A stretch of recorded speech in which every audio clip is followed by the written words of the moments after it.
Now, a few days ago, ladies and gentlemen, I watched Stephen King's The Long Walk. Does it talk the talk? Sure. Does it walk the walk? Of course it does. The title will tell you everything you need to know, you silly willy dilly buffoons. But this buffoon right here is telling you this. Don't go and watch The Long Walk. It's terrible. Who are the people behind it? Stephen King, Mark Hamill. Yes, I know he doesn't have a writer's credit on this film, but he's in the film. And that's a terrible drawback for anybody who is thinking of watching this movie.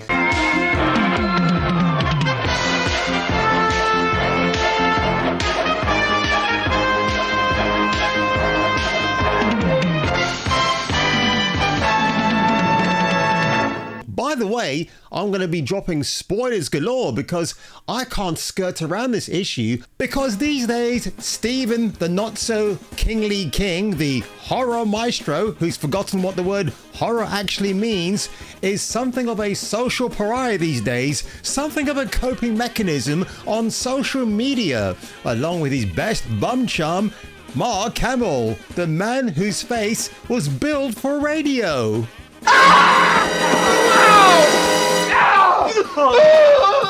This is the same Mark Hamill, by the way. If you want to interview him on the fly, he won't do it for less than $50,000. Watch the Justin Lee Collins documentary, Bring Back Star Wars, where this incident actually occurred and Justin said it on camera. Absolutely absurd, but it just goes to show you what kind of a man or mouse Mark Hamill actually is. He, as the Major in this movie, is absolutely irritating. I don't buy this 4'1" dwarf as a Sergeant Major who wears sunglasses all the time. I think that's a contractual thing that Mark Hamill wrote into the screenplay, that his character should have sunglasses. Maybe in the book by Stephen King, the Sergeant Major does actually wear sunglasses, even at night, like Corey Hart. But the biggest problem I've got with this film, it's not the performances, it's not the setting, it's not the premise. They're all good. And you've got the two main performances of Cooper Hoffman, who plays Number 47, and David Johnson, who I think at the moment is a bit of an overrated guy. He kind of does the same intonations as he previously did with Alien Romulus. He's number 23, and the basic premise is a group of teenagers are pulled up from a lottery. They must take this 300-mile plus long walk across America. I think it's been televised as well. People are certainly aware of the event, and there's only one man who can cross that finishing line, folks. And what awaits him? We don't know. Why do we go for this walk? Well, to rebuild America, of course. That's what the Sergeant Major drills into them. They don't want laziness. They want America to be built on men and strength. It's some convoluted message like that. Guys walking along a long stretch of Americana that was once great, shitting themselves with fear. They literally do that on camera. I was not ready for that, so eating chocolate flavored popcorn wasn't a good idea.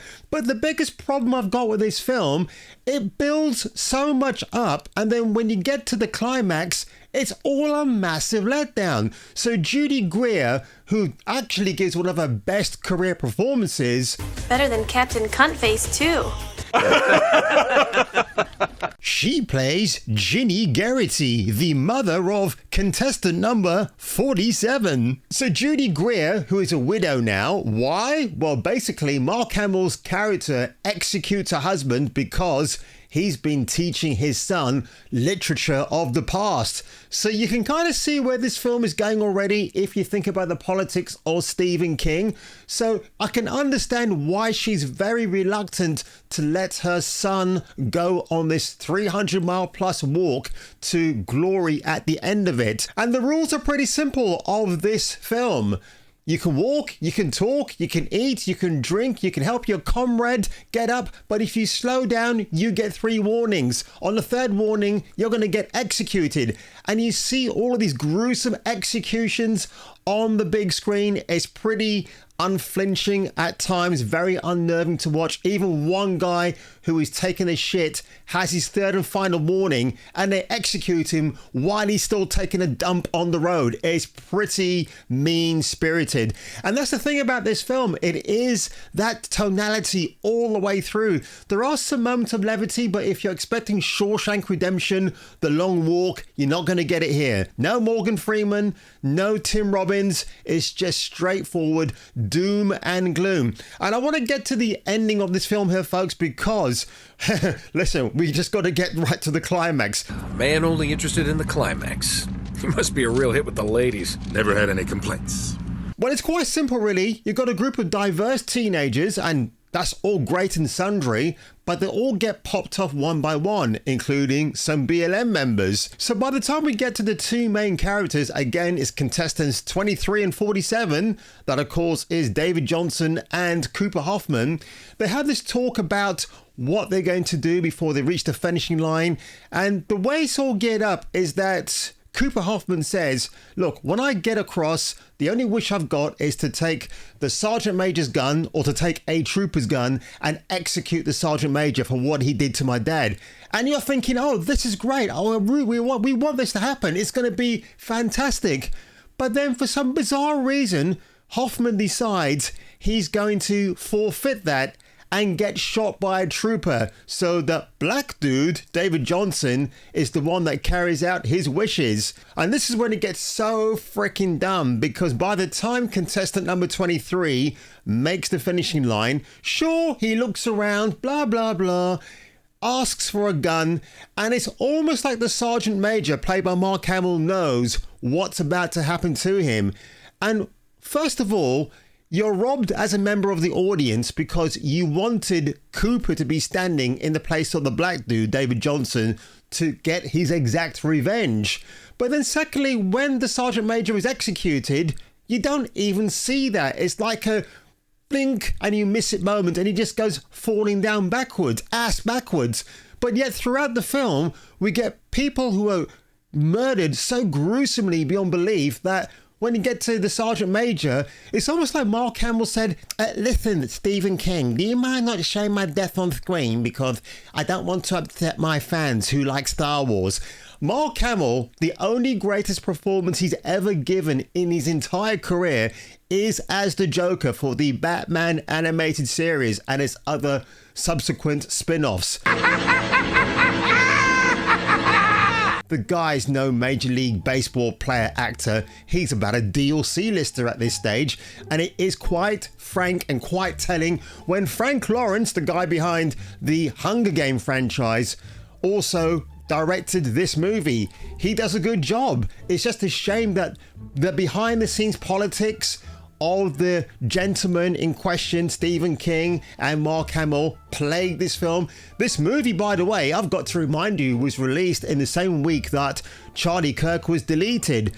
And I guess when you have that juxtaposition of a real life murder by gun and then you got a fictional version on the big screen, it's going to put a lot of people off from watching it. I understand that. I mean, back in my days when something major like this would happen, if there was content to be released on television that day or in the cinemas that was violent, they would actually withhold it until a few weeks later and then re-release it all over again or put it straight to video or DVD. But of course, times have changed, folks.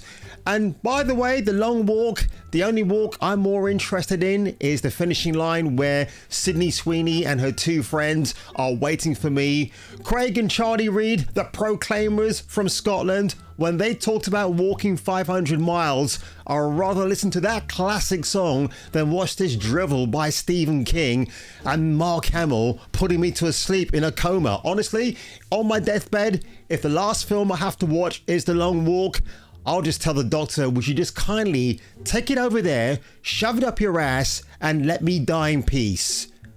And on that one, ladies and gentlemen, if you were me and if I were you, you should definitely return for the next video.